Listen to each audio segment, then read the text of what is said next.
तो अब हम अगला क्वेश्चन करेंगे, अगला लॉन्ग क्वेश्चन। ठीक है, तो देखो तुम्हें याद होगा जब लेंचो को केवल 70 पीसों मिले थे तो वो गुस्सा हुआ था कि मैंने तो भगवान से 100 पीसों बोले थे और भगवान ने मुझे केवल 70 पीसों भेजे, ये तो गलत बात है। और उसे ये भी भरोसा था कि भगवान से ये गलती नहीं हो सकती, ये गलती तो किसी और की है, ये जरूर किसी की गड़बड़ है।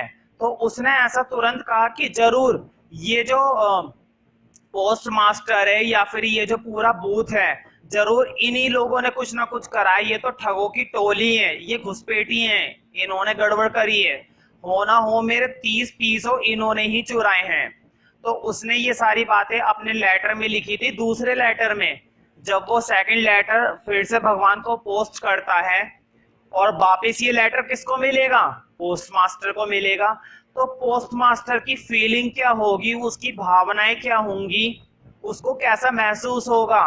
मान लो अगर तुम पोस्ट मास्टर हो और अगर वो सेकंड लेटर तुम्हें मिलता है तो तुम क्या सोचोगे लेंचो के बारे में, या फिर तुम्हारी भावनाएं कैसी होंगी। तो वो सारी बातें तुम्हें इस क्वेश्चन के अंदर बतानी है कि आखिर तुम्हें कैसा लगा अगर तुम्हें सेकंड लेटर मिलता है। ठीक है, फर्स्ट फ्लाइट चैप्टर 1 और letter to God long answer type question. तो पहले मैं क्वेश्चन रीड आउट कर देता हूं। Suppose you are the postmaster, मतलब अब तुम्हें खुद को क्या सोचकर करना है कि तुम एक पोस्ट मास्टर हो। तुमने पहले 70 पीसों भेज दिए और 70 पीसों भेजने के बाद तुम इंतजार कर रहे थे उस लैंचो के जवाब का, क्योंकि भगवान का शुक्रिया अदा करेगा वो, क्योंकि 70 पीसों भेजे भगवान ने। तो शुक्रिया अदा तो छोड़ो, उसने तो उल्टा बेइज्जती कर दी, है ना। ठगों की टोली बताया था, बंच ऑफ क्रुक्स, है ना। ठगों की टोली बता दिया पूरे पोस्ट मास्टर के ग्रुप को। ठीक है, suppose you are the postmaster, explain your feelings, अपनी भावनाओं को एक्सप्लेन कीजिए, समझाइए। When you receive second letter of Lencho, अगर तुम्हें लेंचो का दूसरा पत्र मिलता है, मतलब अगर वो सेकंड लेटर तुम्हें मिल जाता है, ठीक है, लेंचो ने जो दूसरा लेटर लिखा था अगर वो तुम्हें मिल जाता है तो तुम्हारी क्या भावनाएं होंगी, तुम क्या फील करोगे, वो सारी बातें बतानी है। तो देखो ये तुम्हारा 2010 में और 2012 में 2 बार पूछा गया क्वेश्चन, तो उस हिसाब से थोड़ा सा इंपॉर्टेंट भी, तो थोड़ा ध्यान से समझना।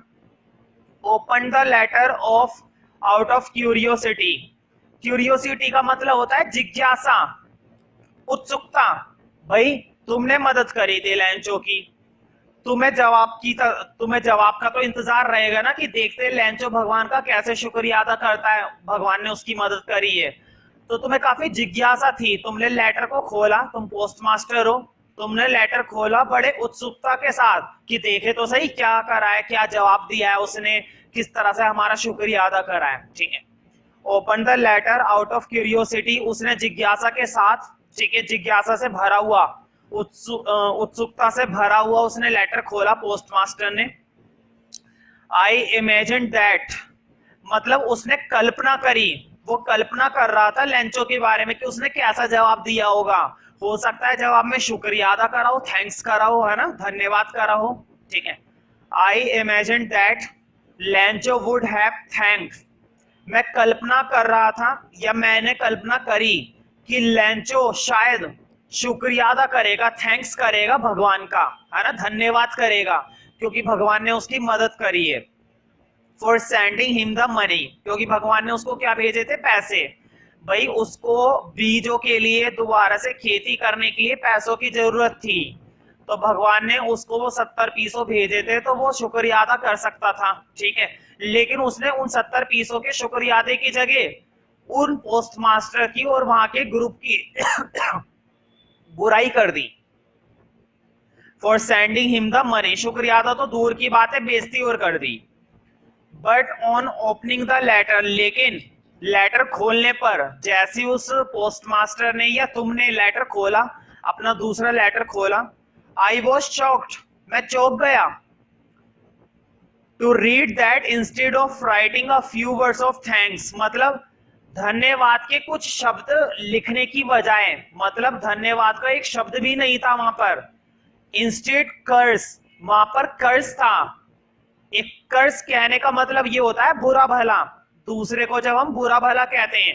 वैसे कर्ज का मतलब होता है बद्दुआ, लेकिन यहाँ पर बद्दुआ की तो खैर बात नहीं हो रही, लेकिन लैंचो ने कोई बद्दुआ थोड़ी ना दी थी पोस्ट मास्टर को और उसके कर्मचारियों को, नहीं, उसने बस बुरा भला बोला था बस, इसलिए कर्ज का यहाँ पर मतलब आएगा बुरा भला, ना कि बद्दुआ। उसने कोई बद्दुआ नहीं दी थी कि पोस्ट मास्टर कल मर जाए, मेरी बद्दुआ है, ऐसा कुछ नहीं कहा था उसने। तो यहाँ पर कर्ज का मतलब है सिर्फ उसने अपना गुस्सा दिखाया था, बुरा भला करा था, मतलब शुक्रिया अदा किया, फ्यू वर्ड्स भी नहीं लिखे, सीधा उल्टा बेइज्जती कर दी, बुरा भला बोला। Had been poured on me, poured का मतलब होता है भरा हुआ, मतलब उसने इतना बुरा भला बोला मेरे को कि मुझे काफी दुख हुआ। आई शॉक्ड, मैं चौंक गया ये सब पढ़कर, ठीक है। थैंक्स के कुछ शब्द की बजाय उसने कर्ज के कुछ शब्द इस्तेमाल कर रखे थे, बुरे भले के, ठीक है। मुझे बहुत बुरा कह रहा था वो पोस्ट मास्टर को और पोस्ट मास्टर के सारे कर्मचारियों को, सभी को उसने एक सिरे से बहुत ही बुरा बताया। पोर्ट का मतलब होता है भरा होना, मतलब जब हम किसी के ऊपर बहुत ही ज्यादा बुरा भला बोल देते हैं, अपनी बुरी बातें बोलते हैं उसके खिलाफ। नेक्स्ट पैराग्राफ देखते हैं।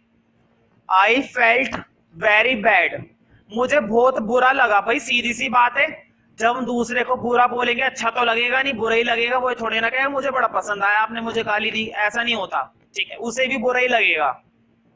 उसने पूरे कर्मचारियों के ग्रुप को क्या बोला था, ठगों की टोली, बंच ऑफ क्रुक्स। तो सीधी सी बात है, ठगों की टोली, वो ठग थोड़ी ना थे कोई, वो तो उसकी हेल्प कर रहे थे, सहायता कर रहे थे कि इस किसान का विश्वास ना टूटे भगवान के प्रति, और उल्टा उन्हीं ग्रुप को सुनने को मिला, ठीक है। आई फेल्ट वेरी बैड, मुझे बहुत बुरा महसूस हुआ about my employees, post master को बहुत बुरा लग रहा था अपने कर्मचारियों के लिए, क्योंकि पोस्ट मास्टर ने तो मदद करी ही थी, साथ ही साथ उसके कर्मचारियों ने भी मदद करी थी, लेकिन सबको सुनने को मिला। Who had been called a bunch of crooks, जिसको क्या बोला गया था, bunch of crooks। crooks का मतलब होता है ठग और bunch का मतलब होता है टोली, मतलब उसने उसके पूरे ग्रुप को, पूरे स्टाफ को क्या बोला था, bunch of crooks, ठगों की टोली बताया था। तो पोस्ट मास्टर को अपने वर्कर्स के लिए बहुत बुरा लगा कि ये मेरे को तो बोल ही रहा है लैंचो, मेरे साथ साथ मेरे वर्कर को भी बोल रहा है। Actually post office employees along with me had donated part of salary in terms of charity। क्योंकि पता है बुरा क्यों लगा, सिर्फ पोस्ट मास्टर ने ही उसकी मदद नहीं करी थी, पोस्ट मास्टर के साथ जितने भी एम्प्लॉइज थे, जो भी पोस्ट ऑफिस के एम्प्लॉइज थे, उन्होंने भी अपनी सैलरी का एक पार्ट, अपने वेतन का एक हिस्सा उस लेटर में डाला था, एक तरीके से चैरिटी के रूप में। चैरिटी होती है दान, मतलब उन्होंने ये सोचा चलो दान ही लग जाएगा एक तरीके से, अगर हम इस किसान की मदद कर देंगे तो दान के बदले दुआ मिलने की बजाय बुरा भला मिला, उन्हें ठगों की टोली मिला। तो इस वजह से पोस्ट मास्टर को काफी दुख महसूस हुआ। It was difficult for me to understand, ये बहुत मुश्किल था मेरे लिए, to understand that how I should react to the situation. भाई सीधी सी बात है, पहला पत्र आया था पोस्ट मास्टर के पास, पहला पत्र आया था पोस्ट मास्टर के पास 100 पीसोस के लिए, उसने उसकी मदद करने के बारे में सोचा और मदद करी भी, तो उसको ये सब देखने को मिला। अब वो सेकंड लेटर का रिस्पॉन्स कैसे देगा ये देखना है। अगर वो बाकी के 30, देखो 30 पीसों देने का तो सवाल ही नहीं उठता। अब पहली बात, भगवान के प्रति उसका जो विश्वास है वो बढ़ता ही जाएगा, बढ़ता ही जाएगा, आने वाले टाइम में पता नहीं वो क्या क्या मांगता रहे भगवान से। दूसरी बात, अगर उसने 30 पीसों बाकी के भेज दी है तो लैंचो को लगेगा कि वाकई में ये जो पोस्ट ऑफिस के एम्प्लॉई है तो ठग निकले, बाकी के 30 पीसों भगवान ने भेज दिए, पहले वाले 30 पीसों हो ना हो इन लोगों ने चुराए होंगे जरूर, तभी भगवान ने दोबारा भेजे, तो लैंचो को ऐसा लगेगा।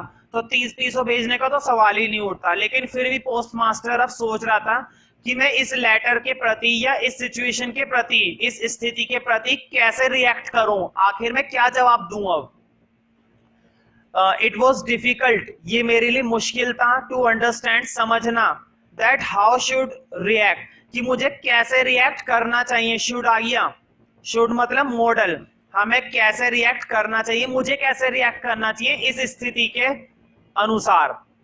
How to let Lencho know the real truth, मैं कैसे लेंचो को असली सच जानने का मौका दूं, मतलब उसे सच्चाई कैसे बताई जाए, क्योंकि बताएंगे तो दुख होगा, नहीं बताएंगे तो भी नुकसान है, क्योंकि बताना भी जरूरी है लेंचो को, है ना। तो पोस्ट मास्टर अब परेशान है और वो मुश्किल में कि आखिर में कैसे सच्चाई बताऊं इस लेंचो को। There is no point there is no point in sending him the rest of the amount, कोई पॉइंट ही नहीं बचता बाकी का पैसा भेजने का, मतलब बाकी के जो 30 पीसों थे उसका तो कोई जवाब ही नहीं बनता कि इसको पैसे भेजे जाएं, ठीक है, क्योंकि आने वाले टाइम में हो सकता है फिर ये और डिमांड करे, तो पैसे भेजने का तो सवाल ही नहीं उठता, वो तो तुम भूल ही जाओ।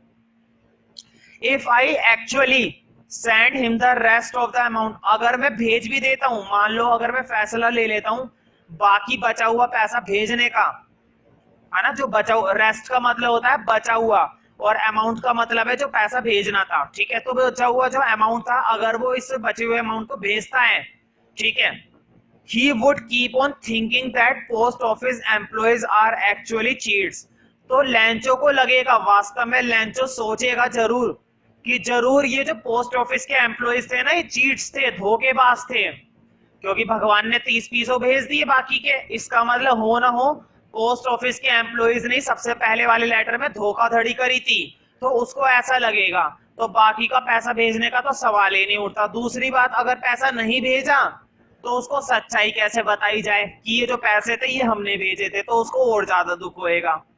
तो पोस्ट मास्टर के लिए थोड़ा सा मुश्किल है कि वो किस तरह से असली सच बताए इस लेंचो को।